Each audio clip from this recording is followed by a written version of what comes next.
성경은 하나님을 소개하는 책입니다. 하나님이 어떤 분이신지, 하나님이 어떤 일을 하셨는지, 하나님의 성품, 하나님의 마음, 하나님의 기준, 하나님의 원리, 하나님의 방식을 소개하고 있습니다. 그래서 인간은, 성도님들은 성경을 읽으면서 내가 무엇을 해야 하나, 그것을 찾으려고 애쓰시지 않아도 됩니다. 기독교는 인간이 행동을 해서 무엇을 완성하고 만들어내는 종교가 아니기 때문입니다. 행여라도 가만히 있으면 게으른 것 같고 뭐라도 해야 마음이 편할 것 같은 심정이 있으시다면 내려놓으셔도 됩니다. 하나님이 말씀만 하시면 즉각 시행하려고 만반의 준비를 갖추고 긴장의 상태로 대기하는 듯한 그런 자세도 좀 풀어놓으셔도 됩니다. 아주 간단하게 얘기하면 신앙생활 하실 때에도 힘을 좀 빼셔도 됩니다. 운동을 해보신 분들은 다 아는 이야기인데 운동은 힘으로 하는 게 아닙니다. 그래서 운동을 시작하면 코치들이나 선배들이 늘 하는 말, 힘을 빼십시오, 힘을 빼라 라고 합니다. 그러면서 무슨 운동을 하든 힘 빼는데 3년 걸린다, 힘 빼는데 1년 걸린다, 이런 말들을 합니다. 여타의 종교들이 열심을 강조할지라도 기독교는 다릅니다.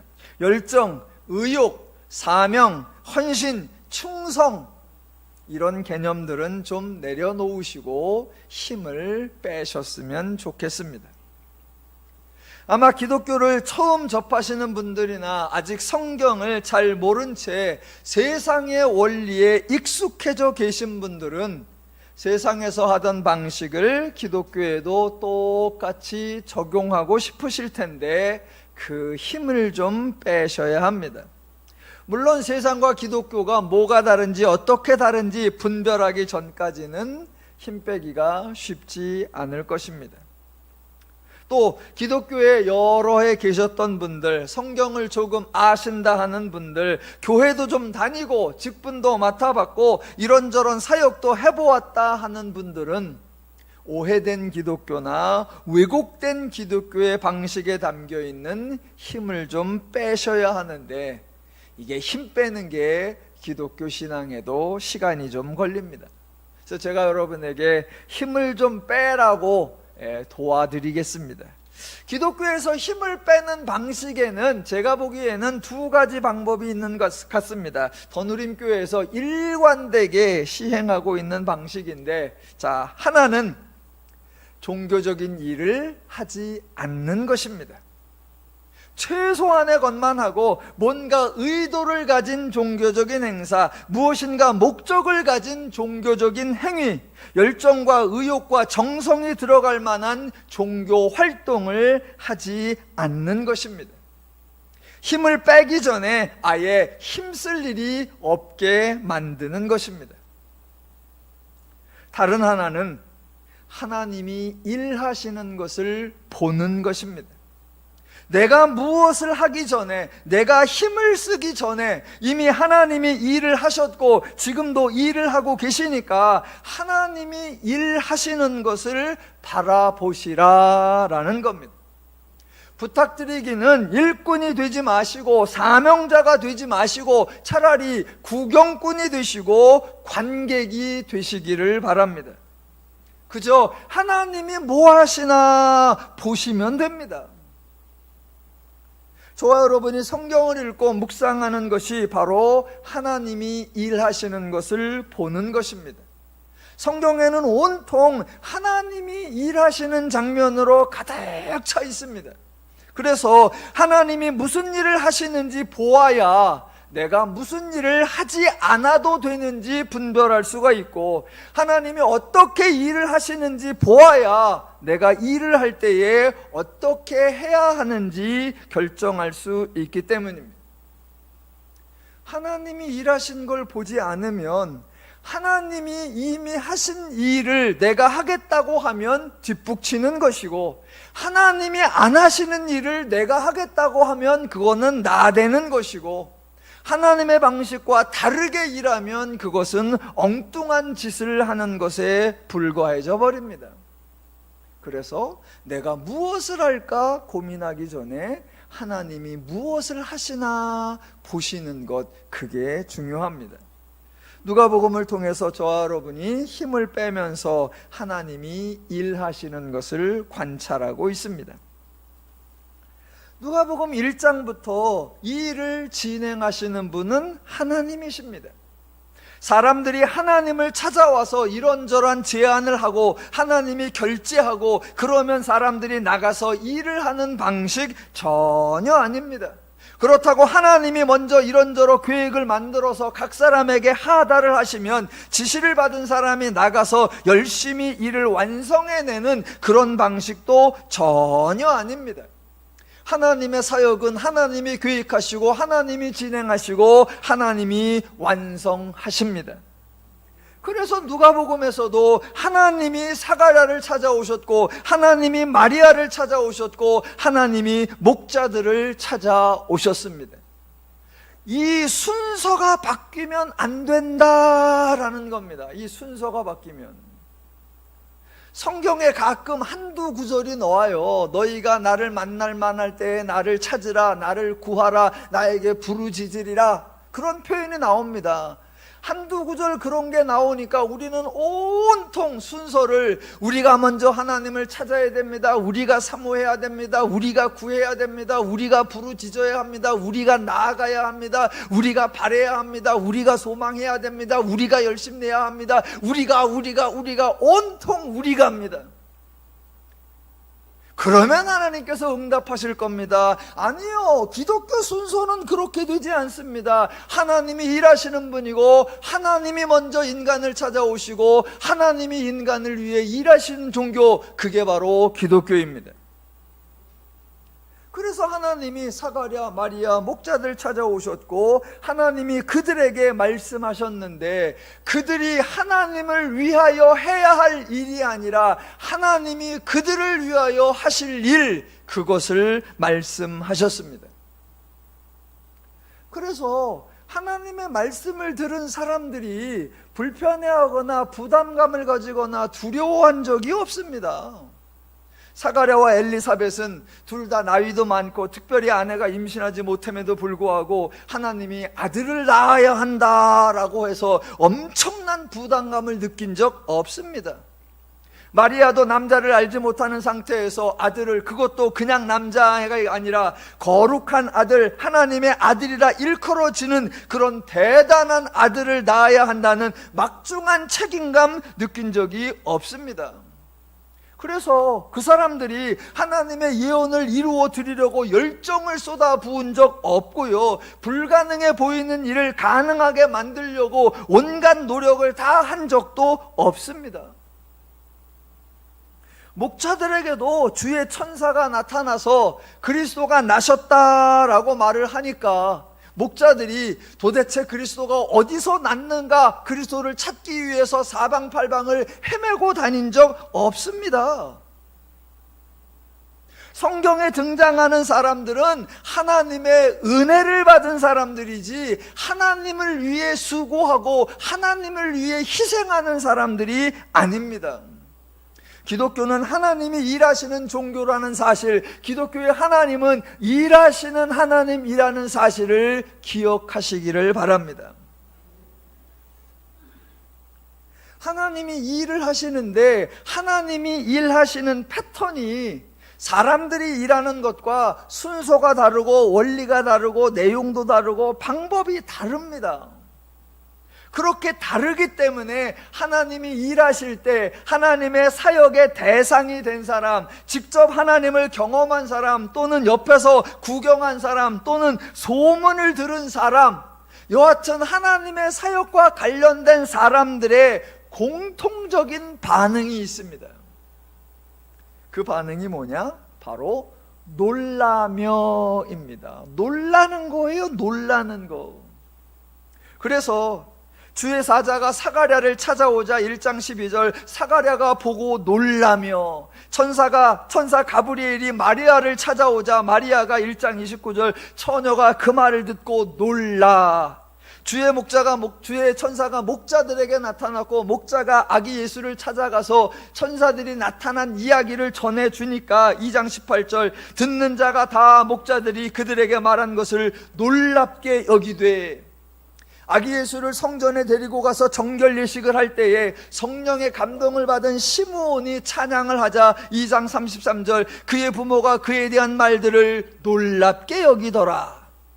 소년 예수가 성전에서 선생들과 듣기도 하고 묻기도 하니까 2장 47절 듣는 자가 다 그의 지혜와 대답을 놀랍게 여기더라. 48절 그의 부모가 보며 놀라며입니다.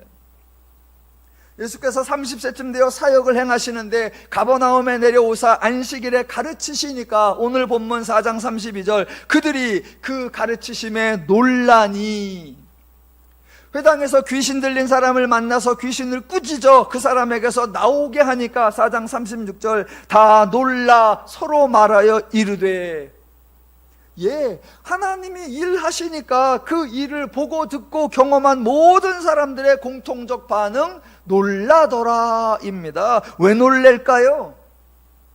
이유는 간단합니다. 사람들의 생각과 다르고 사람들의 방식과 다르고 사람들의 원리와 다르기 때문입니다. 기독교가 전하는 내용을 복음이라고 하죠. 복음의 뜻 당연히 기쁜 소식인데 이 기쁜 소식은 다른 한편으로는 놀라운 소식, 깜짝 놀랄 만한 소식, 예상 밖의 소식, 뜻밖의 소식, 어안이 벙벙한 소식입니다. 그래서 하나님의 사역을 본 사람도 놀래고 하나님의 말씀을 들은 사람도 다 놀라더라. 놀래는 게 정상입니다. 그런데 요즘은 세상 사람들도 교회를 보고 하나도 놀래지 아니하고 성도들도 복음을 듣고 하나도 놀라지 않습니다. 왜요? 다른 것 같지 않기 때문입니다. 세상 사람들 입장에서 교회를 바라보니까 별로 다른 게 없어. 자기네 회사나 교회라고 하는 조직이나 자기네 직장이나 교회라고 하는 공동체나 역시 사람 모이는 데는 다 똑같아. 아이고 조직은 다 똑같아. 교회나 회사나 다를 바가 없더구만. 뒤에 한마디 더 하죠. 더하면 더했지. 아무도 안 놀랍니다. 성도들도 복음을 들어놓고 설교를 들어놓고 아무도 안 놀랍니다. 왜? 관심이 없어요. 하나님이 무엇을 하는지 하나님이 어떻게 하는지 하나님의 일을 보고 들으려고 하지 않고 늘 내가 무엇을 해야 하는가, 내가 얼마나 충성해야 되고, 내가 어떤 율법을 지켜야 되고, 내가 어떤 기도를 해야 되고, 내가 어떤 수고를 해야 되고, 늘 내가 할 일만 생각을 하니까 하나님이 무엇을 하셨는지 하나님이 어떻게 하셨는지 관심도 없으니까 놀라지도 않습니다. 성경은 달라요. 그래서 거룩한 기독교, 거룩한 하나님인데 오늘날은 이 거룩이 없어졌어요. 기독교 스스로 기독교의 특징, 기독교의 상징을 잃어버렸습니다. 혹시 여러분께서 더누림교에 오셔서 더누림교는 좀 희한하다라는 생각이 들거나 더누림교의 설교가 조금 특이하다라고 다소 놀라셨다면 아주 잘하신 겁니다. 과연 더누림교회는 하나님의 원리를 따르고 있구나, 과연 더누림교회 설교는 복음이구나 라고 확인이 되는 거니까 당황하지 않으셔도 되겠습니다. 누가복음을 읽을 때 가장 중요한 사실, 가장 기본적인 사실은 예수가 오셨고 예수가 사역을 행하신다라는 사실입니다. 사람들은 메시아 또는 그리스도를 기다렸습니다. 왜요? 자신들이 문제를 해결할 수 없었기 때문입니다. 그래서 그리스도가 오면 무엇을 하기를 원했을까요? 그저 그리스도는 하늘에서 온 자니까 우리보다 현명하고 지혜로워. 그래서 좋은 방법을 제안해 주시면 좋겠어. 그 정도였을까요? 그래도 그리스도는 우리의 대표니까 리더십이 강력한 사람으로서 이 사람은 앞에 보내고 저 사람은 뒤에 보내고 이런저런 상황을 해결할 수 있는 시도들을 해 주었으면 좋겠어 정도였을까요? 아니요. 사람들이 기대하고 사람들이 바라고 사람들이 원했던 것은 그리스도가 와서, 메시아가 와서 친히 일하고 친히 수고하고 친히 열심을 내서 문제를 해결해 주는 것이었습니다. 멋있는 표현으로 하니까 메시아, 멋있는 표현으로 하니까 그리스도, 종교적 표현으로 하니까 기름 부음을 받은 자인데요, 가장 직설적으로, 가장 실제적으로, 가장 현실적으로 표현하면 해결사입니다.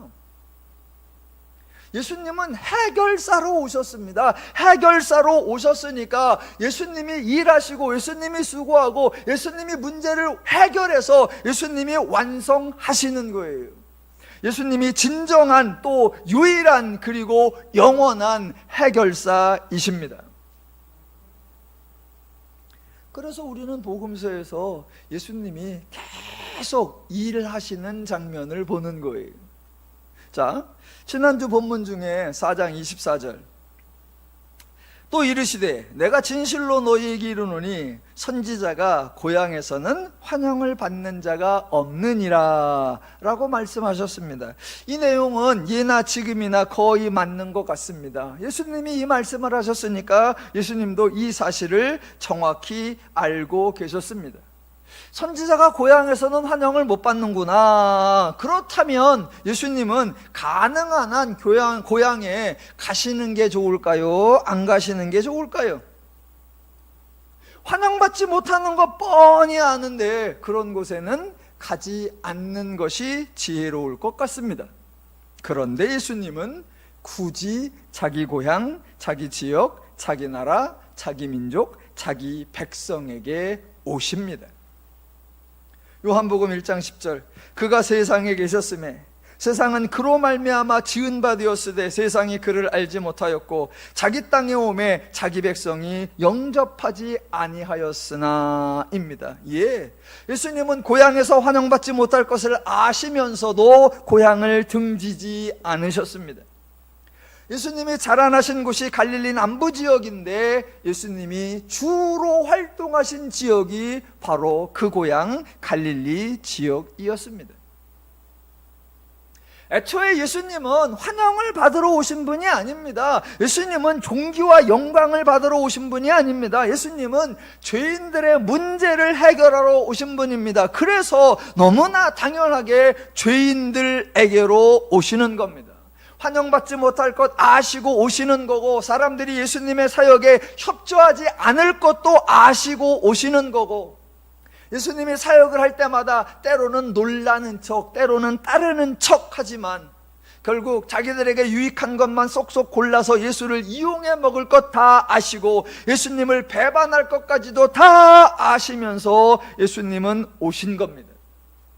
죄인들이 그렇게 행동할 거 아시고 죄인들의 한계가 그거라는 것도 너무나 다 알고 오셨기에 죄인들의 행동에 대하여 예수님은 실망하지도 않으시고 서운해하지도 않으시고 배신감을 느끼지도 않으십니다.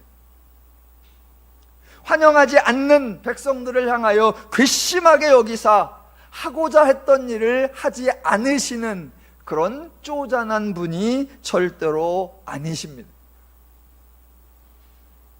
예수님의 이러한 사역의 모습은 새로운 것이 아닙니다. 구약 전체에서 확인할 수 있는 하나님의 모습과 동일한 것입니다. 구약을 읽어보면 이스라엘이 하나님을 환영한 적이 없고 하나님의 말씀을 순종한 적이 없습니다. 어떤 한 사람이 아니고 어떤 한 시대가 아니고 어떤 한 지역이 아니라 모든 이스라엘 백성이 모든 시대에 모든 지역에서 반복적으로 하나님을 잊고 하나님을 버리고 하나님을 부인하고 하나님을 떠났습니다. 이스라엘이 그렇게 행동을 하니까, 그래서요, 하나님도 맞불을 놓으셨나요? 너희들이 곧따위로 행동하면 나는 이스라엘을 포기하겠다, 나는 너희를 거들떠도 보지 않겠다, 일체의 이적과 기적을 행하지 않겠다, 은혜와 복을 내리지도 않겠다, 그러셨나요? 아니요. 제가 광야에서 너무나 감탄하고 너무나 놀라는 게 그거잖아요. 원망하니까, 불평하니까, 투정하니까 하나님께서 만나를 푹 풍성하게 내려주시고 물을 샘솟듯 쏟아부어 주시더라라는 겁니다. 원망도 힘이 있어야 돼. 불평도 허기지면 안 돼. 일단 먹어. 일단 든든히 해.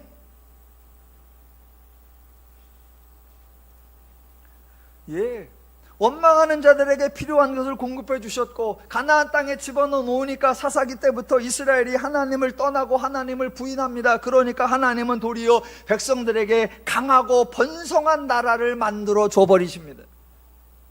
강하고 번성한 나라를 만들어 주시니까 또 지들이 잘했는 줄 알고 교만하고 하나님을 또 부인하고 떠나고 잊고 그럽니다. 그랬더니 하나님께서 내가 너희를 위하여 메시아를 보내주겠다라고 예언을 해 주십니다. 이게 하나님의 방식입니다. 그렇게 하시니까 어떻게 됐나요? 백성들이 달라졌나요? 회개했나요? 변화되었나요? 하나님께 감사했나요? 아니요. 전혀 하나도 달라지지 않았습니다.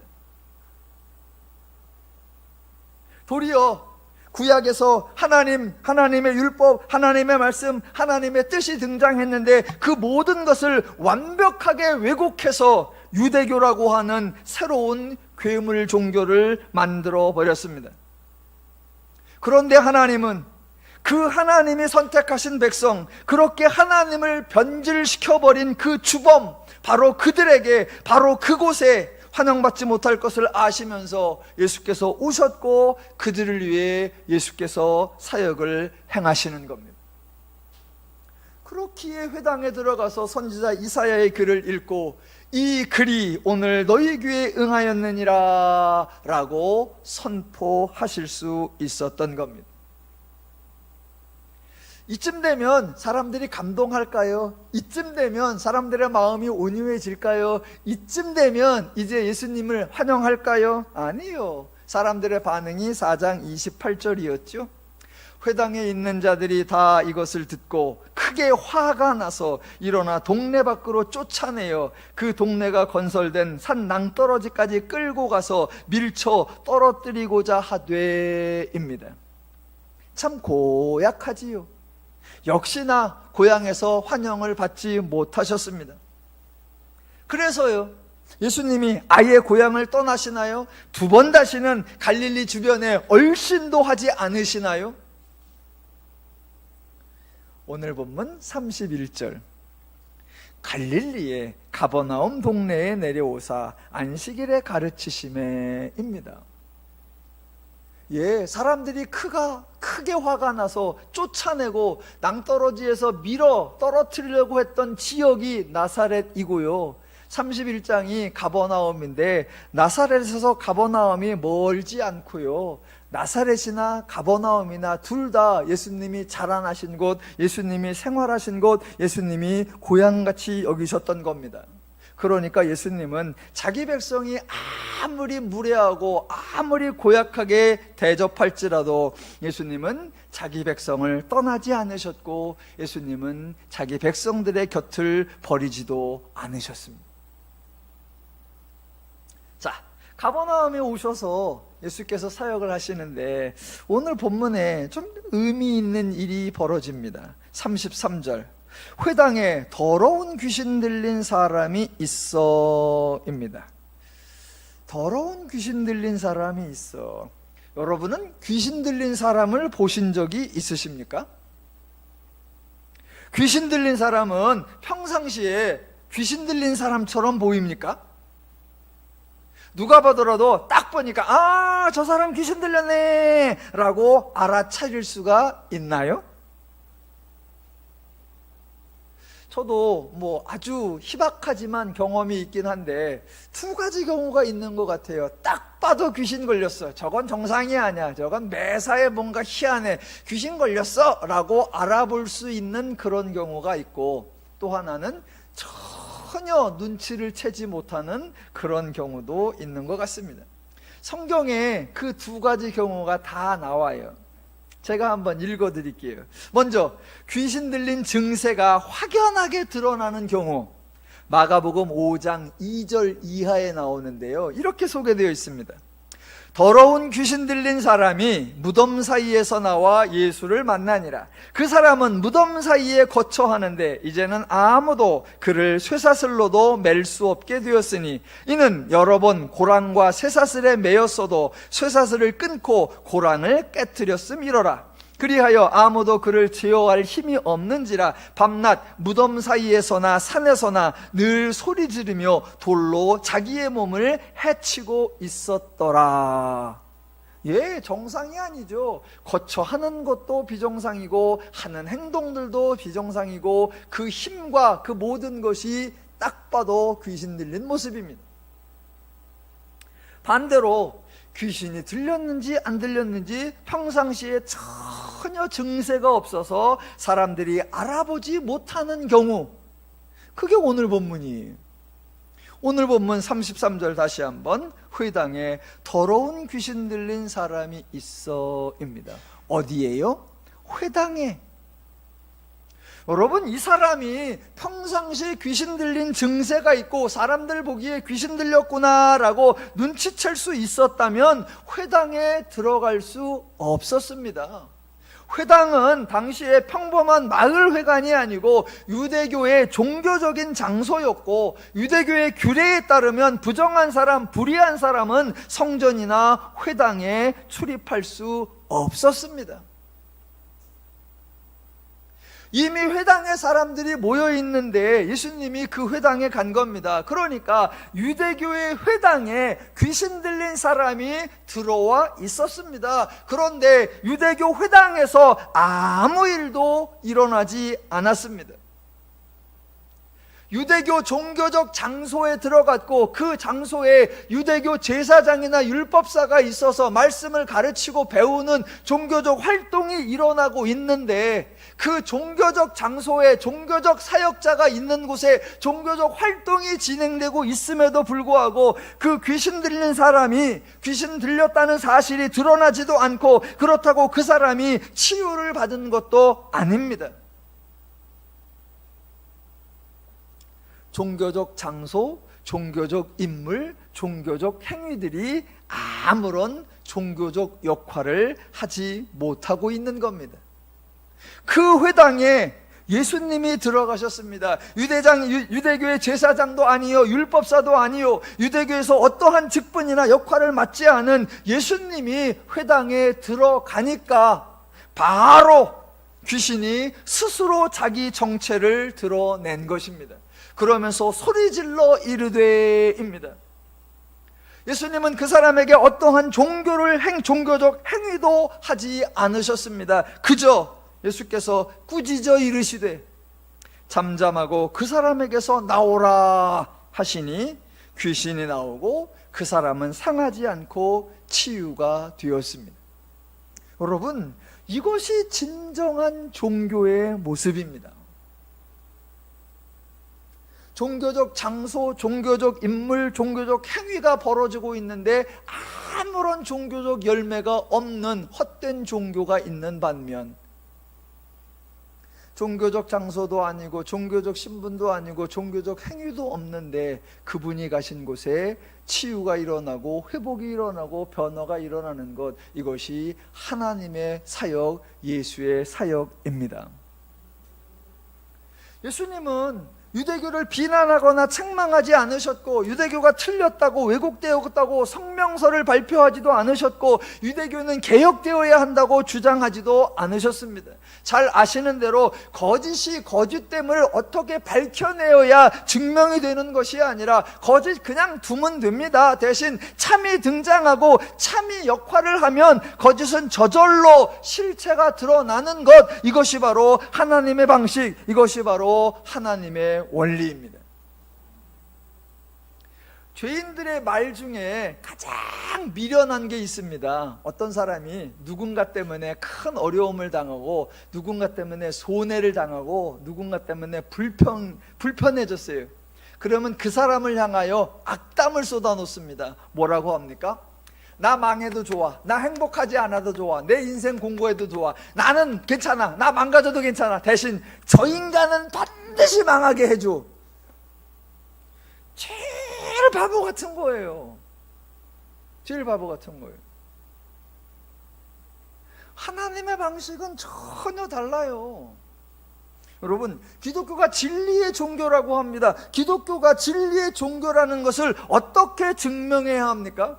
이단들의 허구성, 이단들의 부패성, 이단들의 타락성을 밝혀야 됩니까? 아니면 타종교들이 모두 소멸되어야 합니까? 아니에요. 기독교의 진리를 드러내는 유일한 방법, 성도들이 하나님의 복음, 하나님의 은혜, 하나님의 축복을 누리시면 됩니다. 예수가 부활하셨습니다. 죽음을 이기시고 사망 권세 이기시고 살아나셨습니다. 어떻게 증명을 하죠? 십자가에 매달려서 6시간 동안 피를 쭉쭉 뽑아냈고 무덤에 들어가서 3일이 되었는데 그런 사람이 어떻게 살아나고 그런 사람이 어떻게 식사를 하고 그런 사람이 어떻게 승천을 하느냐. 기독교의 부활 다 거짓말이다. 그런 사람에게 예수의 부활을 어떻게 증명을 하죠? 오직 하나, 성도가 예수 부활 사건으로 이루어진 구원을 누리고 자기가 이은 하나님 나라의 기업을 풍성히 누리며 사는 것, 그거 하나뿐입니다.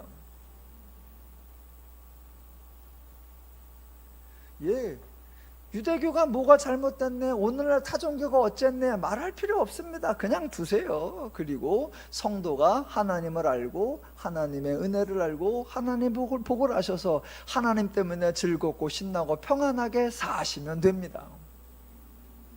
여러분, 오늘 본문이 아주 재미있습니다. 예수님이 등장하셔서 지금 사역을 하고 계시는데 사람들은 아무도 예수가 누구인지 몰랐습니다. 예수에 대해서 사람들이 하는 말이라고는 기껏해야 이 사람이 요셉의 아들이 아니냐? 이 정도였습니다. 그런데 예수가 사역을 하니까 귀신들은 예수님을 귀신같이 알아차렸습니다. 그래서 오늘 본문에서도 귀신 들린 사람이 예수님이 회당에 들어가시니까 하는 말 34절, 아 나사렛 예수여, 우리가 당신과 무슨 상관이 있나이까? 우리를 멸하러 왔나이까? 나는 당신이 누구인 줄 아노니 하나님의 거룩한 자니이다. 사람은 이런 말을 안 하고 귀신이 이런 말을 합니다. 여기서뿐만이 아니라 복음서 전체에서 반복적으로 등장하는 표현이에요. 인간의 문제를 해결하러 예수께서 구원자로 오셨는데 정작 당사자인 죄인들은 자신들이 죄인인 줄도 모르고 예수가 구원자인 줄도 모릅니다. 그래서 죄에서 구원해달라고 간구한 적도 없고 예수를 환영한 적도 없고 예수의 사역을 응원한 적도 없습니다. 성경에 예수의 신분, 예수의 존재, 예수의 정체를 드러내는 세력은 딱 둘이에요. 한쪽에서는 하나님이 밝혀주시고 한쪽에서는 귀신들이 떠들어대요. 그래서 주의 천사가 마리아에게 왔을 때 너에게서 아들이 날 거다. 그런데 이 아들은 나실 바 이는 거룩한 자, 즉 하나님의 아들이라 일컬어지리라. 주의 천사가 말을 했었고요. 예수께서 침례를 받고 올라오시니까 하늘이 열리며 성령이 비둘기 같은 형체로 그의 위에 강림하시더니 하늘로부터 소리가 나기를 너는 내 사랑하는 아들이라. 하나님이 예수를 소개해주고 하나님이 예수를 선포해줍니다. 다른 한편으로 예수님이 사역을 시작하시자 이제는 누가 반응을 하느냐? 마귀들이, 귀신들이 반응을 합니다. 침례를 받고 40일 금식하시고 오셔서 마귀들에게 가서 시험을 받으실 때 마귀들이 한 말이 뭐예요? 만일 내가 하나님의 아들이거든. 다른 의미로 뭐라 그랬습니까? 너는 하나님의 아들이잖아. 그러니까 해야지. 너는 하나님의 아들이니까 이 정도 해도 돼. 귀신들이 말을 해요. 오늘 본문에서도 회당에서 가르치시니까 귀신들 하는 말, 나는 당신이 누구인 줄 아노니 하나님의 거룩한 자니이다. 예수께서 다른 곳에서 병자들을 고치시니까 그때에도 하는 말 41절, 여러 사람에게서 귀신들이 나가며 소리질러 이르되 당신은 하나님의 아들이니이다. 여러분, 성경이 왜 귀신들이 예수님이 누구인지를 아는 것 같은 이런 고백, 이런 표현을 기록해 놓았을까요? 왜 굳이 귀신들의 입에서 당신은 거룩한 자니이다, 당신은 하나님의 아들이니이다, 왜 이런 말들을 했다라고 성경이 기록해 놨을까요? 이거는 귀신이 지혜롭다는 의미가 아니고 귀신이 신통하다는 의미도 아니고요, 귀신이 사람 볼 줄 안다는 의미도 아닙니다. 이런 표현을 성경이 기록해 놓은 이유는 하나님의 대적자, 하나님의 원수는 마귀이고 귀신이다라는 사실을 강조해 주는 겁니다.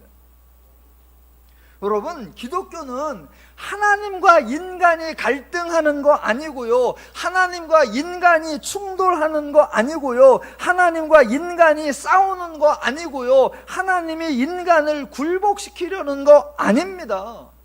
하나님의 대적자, 하나님의 원수는 죄요 사단이요 마귀이고, 하나님은 죄와 사단과 마귀와 싸우신다라는 겁니다.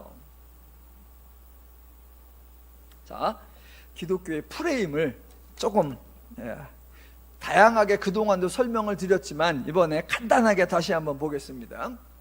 우리는 자꾸 오해합니다. 하나님과 인간이 갈등을 겪고 하나님과 인간이 싸우고, 그래서 하나님이 인간을 괘씸히 여기고 하나님이 인간을 죄인으로 여기고 하나님이 인간을 원수로 여겨서 하나님이 인간을 늘 째려보고 하나님이 인간이 잘못하면 책망하고 혼내고 벌 주고 하나님이 인간을 늘 불편하게 하는 그런 식의 사고를 가져요. 전혀 그렇지 않다는 겁니다. 그 기본 프레임을 바꾸셔야 돼요. 이렇습니다. 보세요. 자, 하나님이 하나님의 형상을 따라 인간을 창조하셨고 은혜와 복을 주셨고 행복을 누릴 수 있는 원리도 알려주셨습니다. 그런데 인간이 하나님의 정하심을 거부하고 자기가 결정하는 대로 살겠다고 하나님을 떠났습니다. 기독교의 전문 용어로 죄라고 하고, 그 결과 인간이 죄인이 되었습니다. 이때 중요한 것, 인간이 죄를 행하였고 그 결과 죄인이 되었을 때 하나님은 인간을 괘씸하게 여기지 않으셨다라는 겁니다. 인간이 죄를 지었다고 해서 하나님이 분노하시고 하나님이 징계와 형벌을 인간에게 쏟아 부으신 것이 아니다라는 겁니다. 인간이 하나님의 뜻을 거부하고 인간이 하나님의 뜻에 불순종했을지라도 하나님이 인간을 하나님의 원수로 여기거나 하나님의 인간을 하나님의 대적자로 취급하지 않으셨다라는 겁니다.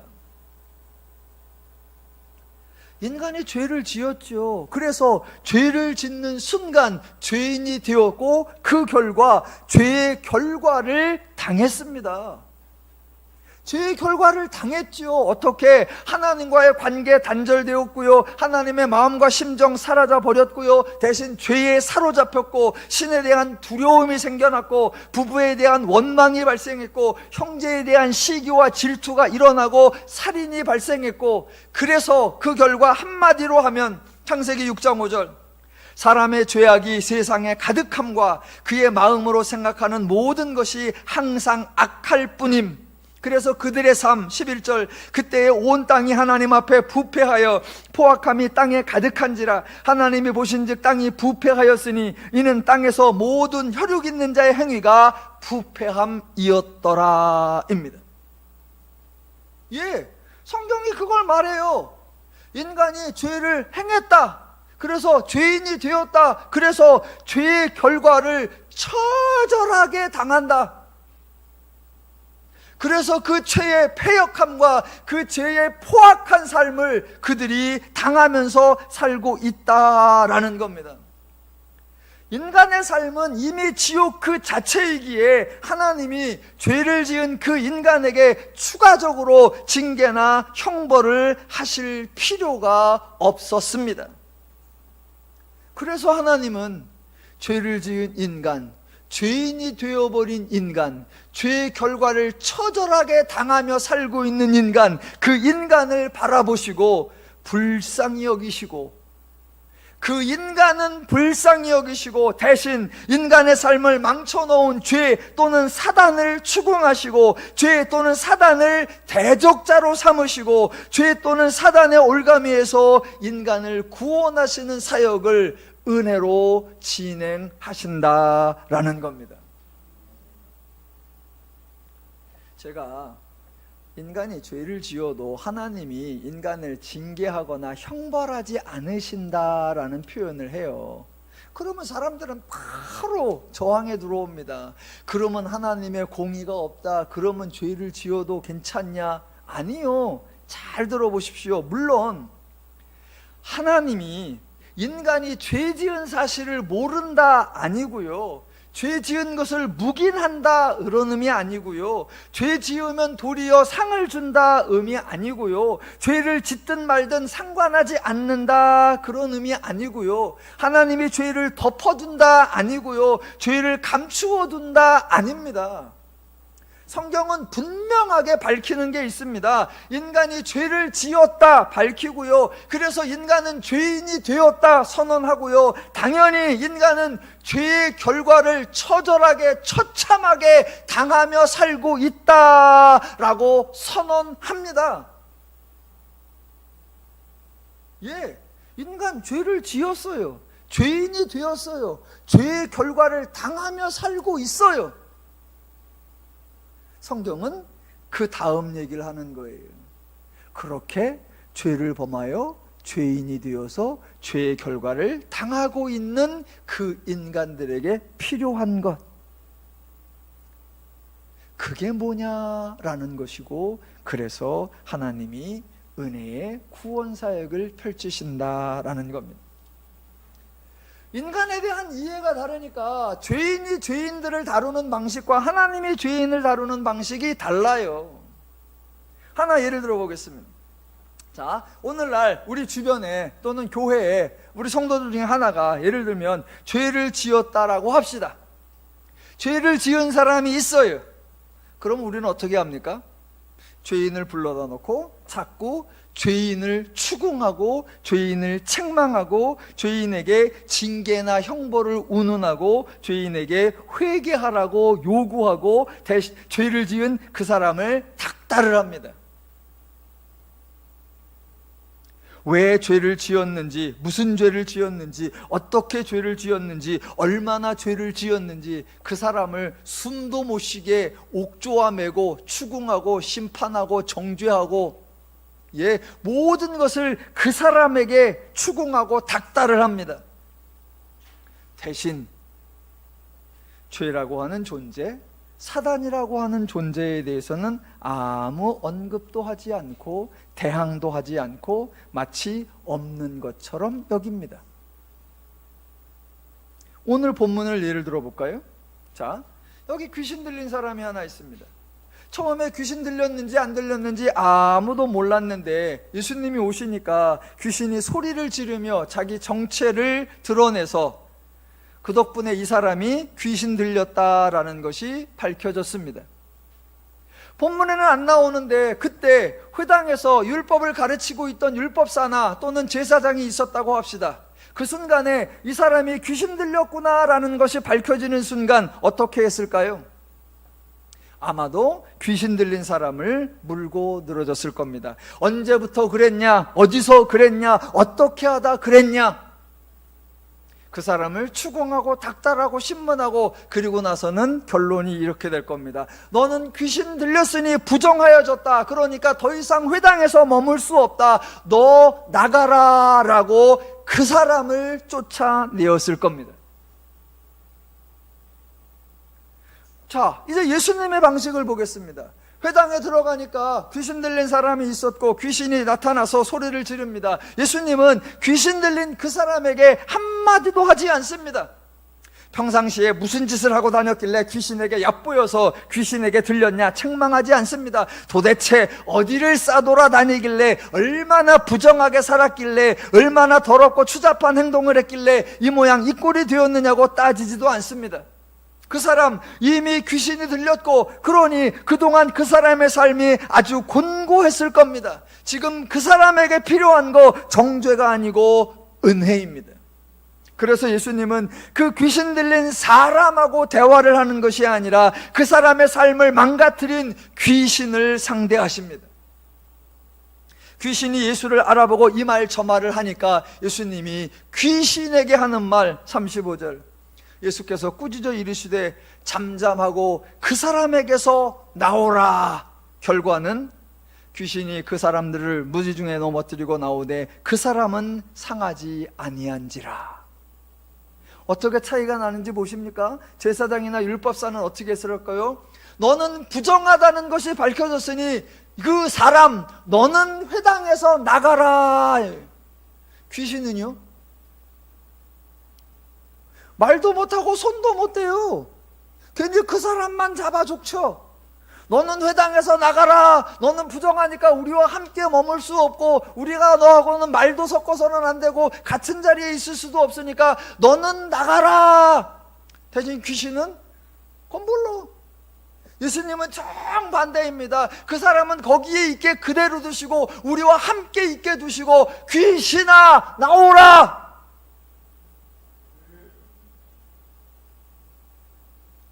예, 이게 하나님의 방식입니다.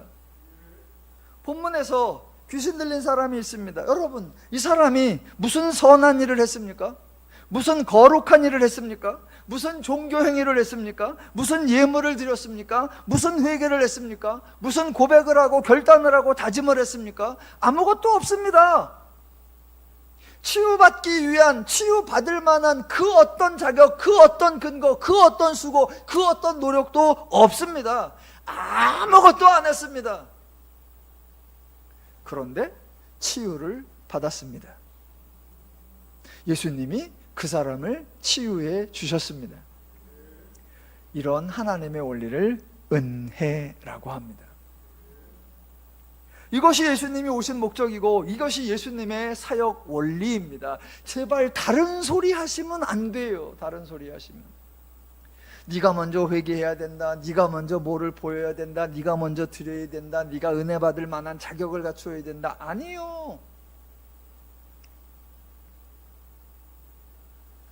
혹시 제가 설교하면 너무 편파적인 거 아니야? 그렇게 오해를 받을 줄 누가가 알았었나 봐요. 그래서 이야기를 한 가지만 적어놓지 않고 3번을 적어놨어요.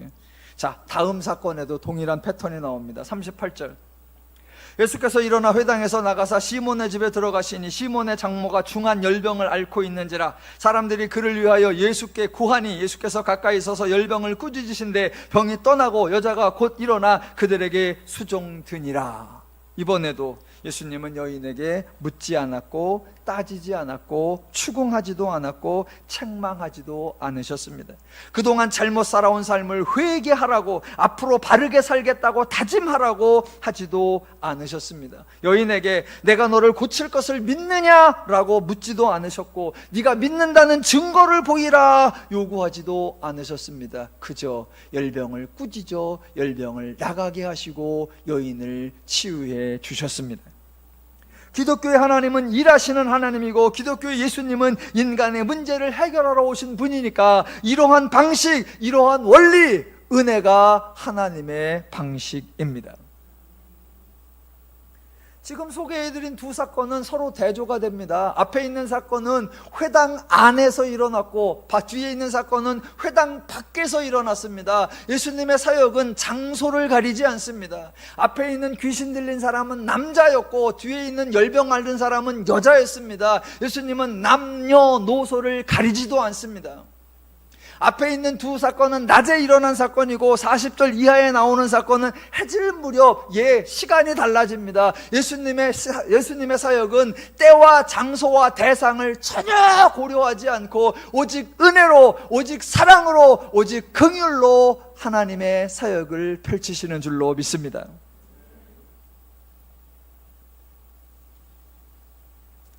당시의 종교가 유대교였지요.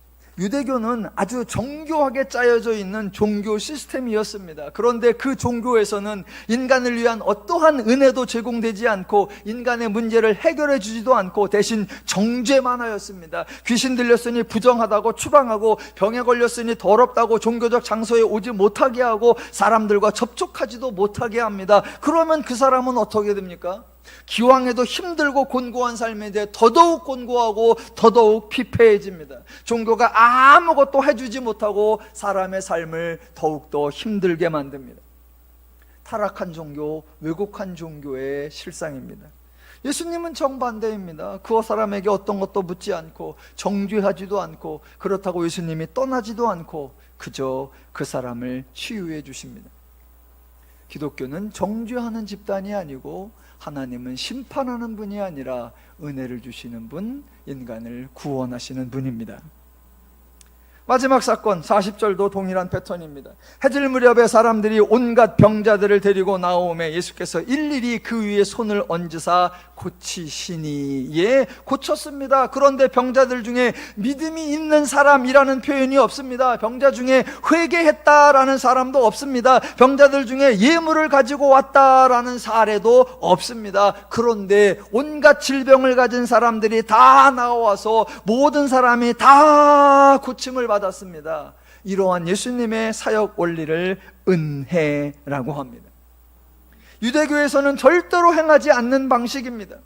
예수님은 물론 치유하실 때 다양하게 사역하셨습니다. 귀신 들린 자를 고치실 때에는 잠잠하고 그 사람에게서 나오라라고 하셨고, 열병을 앓는 여인을 고치실 때에는 열병을 꾸짖으셨고, 온갖 병자들을 고치실 때에는 일일이 그 위에 손을 얹으셨습니다. 이러한 예수님의 사역들을 보고 사람들의 반응이 있었습니다. 36절, 다 놀라 서로 말하여 이르되 이 어떠한 말씀인고 권위와 능력으로 더러운 귀신을 명하며 나가는도다 하더라입니다.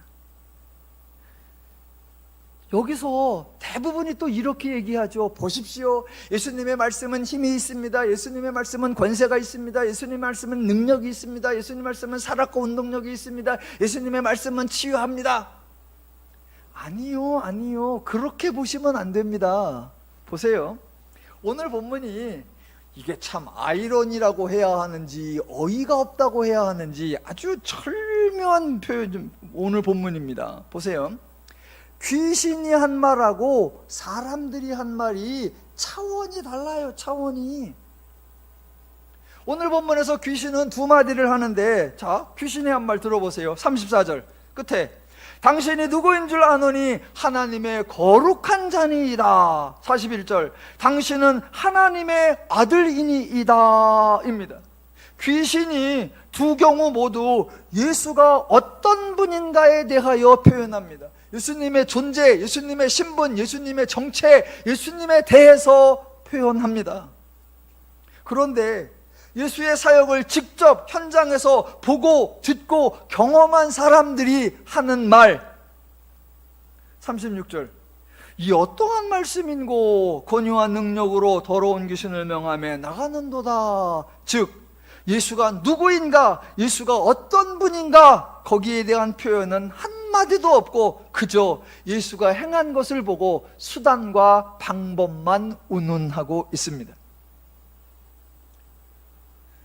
참 어이가 없지 않습니까? 귀신은 당신은 거룩한 자요, 당신은 하나님의 아들입니다 라고 하고 있는데, 사람들은 예수 얘기는 하나도 아니고 그 말에 능력이 있네, 어머 그 말에 재주가 있네, 와 그거 신통방통하네, 그거 써먹을만 하겠네. 세 번째 사건에 본문에는 안 나오는데 아마 이렇게 했을 것 같아요. 예수께서 말씀으로 귀신을 쫓으니까 와, 이 어떠한 말씀인고 권위와 능력으로 더시는 더러운 귀신을 명하며 나가는도다 라고 했던 방식이라면, 온갖 병자들이 오니까 예수님께서 일일이 손을 얹으셔서 고치셨고 손을 얹으시니까 귀신들이 나갔단 말입니다. 그러면 사람들이 뭐라고 했을까요? 이 어떠한 손인고, 또는 이 어떠한 손바닥이고, 이 어떠한 손가락이고, 이 어떠한 손톱인고 일일이 그 위에 얹으시니 귀신도 나가고 병도 고쳐지더라. 그렇게 했을 거예요. 이런 걸 보고 귀신보다 못한 존재, 귀신보다 못한 행동이라고 하는 거예요. 예, 예수님 당시에 사람들이 했던 실수 오늘날 똑같이 행합니다. 예수가 어떤 분이시고 예수의 원리가 어떠시고 예수가 우리를 어떻게 도와주시는가, 예수를 이해하고 예수를 분별하고 예수를 고백하고 예수를 따르는 그런 삶이 되어야 하는데, 예수는 온데간데 없고 요런 게 신통하대, 요렇게 했더니 병이 났대, 지난번 교회 가서 요런 걸 했더니 은혜를 받았대, 저렇게 했더니 축복했대. 온갖 수단과 방법만이 난무하고, 저 여러분이 신앙생활할 때 내가 뭔가를 해보겠다는 힘을 빼셔야 합니다. 그리고 대신 하나님이 일하시는 걸 보셔야 하고, 하나님이 일하시는 걸 들으셔야 하고, 하나님이 일하시는 것을 확인하셔야 합니다. 기독교는 하나님이 일하셔서 완성하시는 것, 인간의 문제를 해결하시는 것, 인간에게 하나님의 복을 선물로 주시는 것을 선포하는 복음의 종교입니다. 복음을 들으시고 복음을 이해하시고 복음을 아시면서 하나님 때문에 자유롭고 평안하고 행복한 삶을 풍성히 누리며 사시기를 주님의 이름으로 축원합니다.